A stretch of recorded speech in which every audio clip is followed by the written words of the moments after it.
Assalamualaikum warahmatullahi wabarakatuh.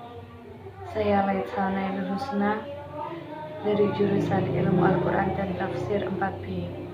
Baik, video ini saya tujukan untuk memenuhi tugas UAS mata kuliah ilmu qiraat. Yang pertama yaitu mengenai imam dan rawi qiraah sab'ah dan asyrah beserta tempat tinggalnya. Imam qiraah sab'ah itu ada 7 imam, sedangkan imam qiraah asyrah itu ada 3 imam. Mengenai imam qiraah sab'ah, yang pertama yaitu Imam Nafi Al-Madani. Nama lengkap beliau yaitu Abu Ruwaim bin Abdurrahman bin Nu'aim Al-Laitsi Al-Madani. Beliau itu bertinggal di tempat di Isfahan. Kemudian beliau mempunyai dua perawi, yakni yaitu Qalun dan Warsh. Qalun yang bertempat tinggal di Madinah yang berkebangsaan Romawi, sedangkan Warsh yang bertempat tinggal di Mesir. Yang kedua yaitu Imam Ibnu Katsir. Nama lengkap beliau yaitu Abu Ma'bad Abdullah bin Katsir Al-Makki Maula Amr bin Alqamah. Beliau bertempat tinggal di Mekah, dan beliau juga mempunyai 2 orang perawi, yakni Al-Bazi dan Kumbul. Al-Bazi yang bertempat tinggal di Mekah dan Kumbul yang bertempat tinggal di Mekah. Kemudian yang ketiga yaitu Abu Ammar Al-Basri.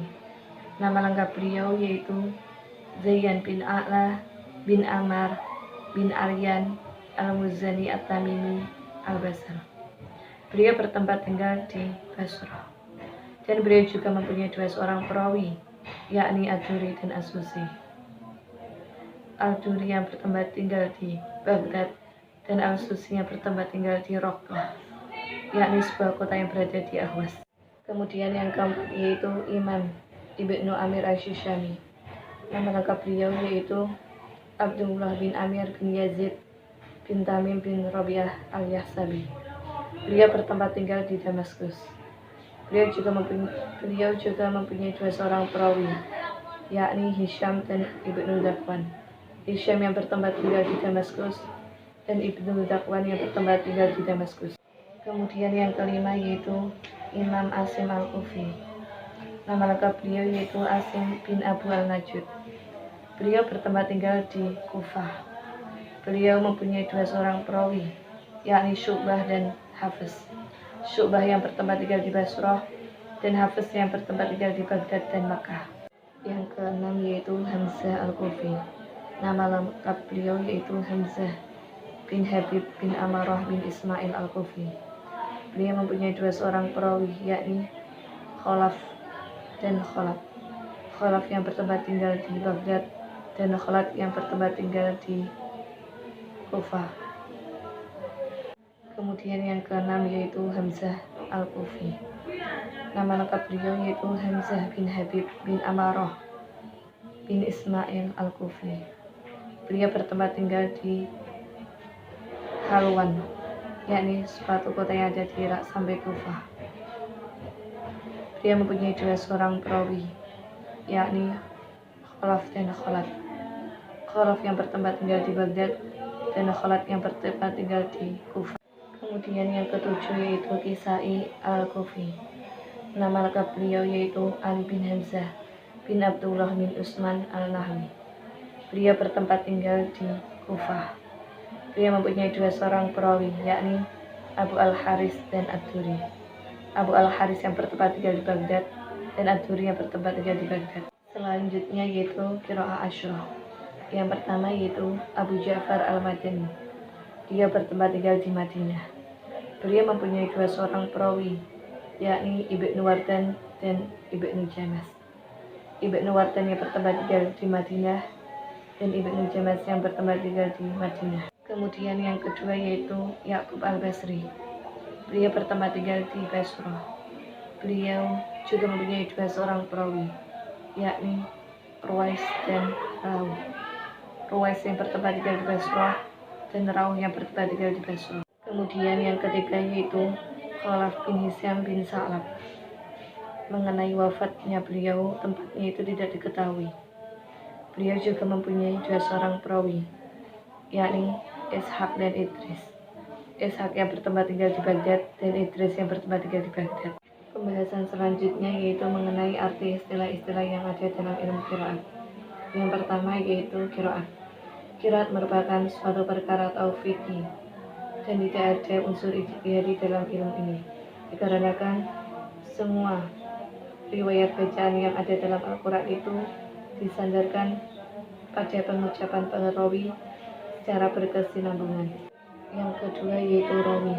Rawi merupakan istilah yang digunakan untuk seorang yang telah belajar qiraat dari imam qiraat. Yang ketiga yaitu tarek. Tarek merupakan istilah yang digunakan untuk mata rantai silsilah qiraat yang berada di bawah perawi. Yang keempat yaitu kaidah usul. Kaidah usul merupakan istilah dalam ilmu qiraat yang berarti kaidah umum, yakni bersifat menyeluruh, yang terdapat dalam setiap surat dalam Al-Quran. Kaidah tersebut berisi tentang perbedaan qiraat dari sisi aplikasi qiraat, seperti halnya mat, imalah, dan lain sebagainya. Yang kelima yaitu al-farshi. Al-farshi merupakan perbedaan qiraat yang tidak bisa dikiaskan. Kemudian yang keenam yaitu ar-ra'u. Ar-ra'u merupakan pengucapan suatu huruf setengah harokat. Yang ketujuh yaitu isba. Isba merupakan menambah sedikit harokat sebelum sukun. Kemudian yang kedelapan yaitu tawasud. Tawasud merupakan pertengahan, yakni tidak benar-benar menahan suara dan juga tidak benar-benar untuk mengalirkan suara, sehingga dinamakan tawasud itu berada di antara tengah-tengah, di antara syiddah dan roqlah. Yang kesembilan yaitu qashar. Qashar merupakan memendekkan bunyi huruf mat atau lain ini sebenarnya itu dibaca panjang, atau membuang huruf mat dari suatu kata tersebut.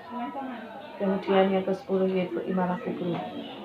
Imalah kubro yakni setelah bacaan imalah tersebut diwakafkan sehingga berhenti di situ saja.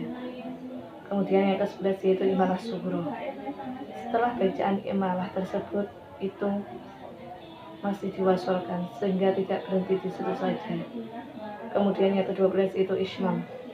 Ismam merupakan mengkombinasikan harokat fathah dengan harokat dhammah sehingga bibir itu mencucu. Kemudian yang ke-13 yaitu saktah.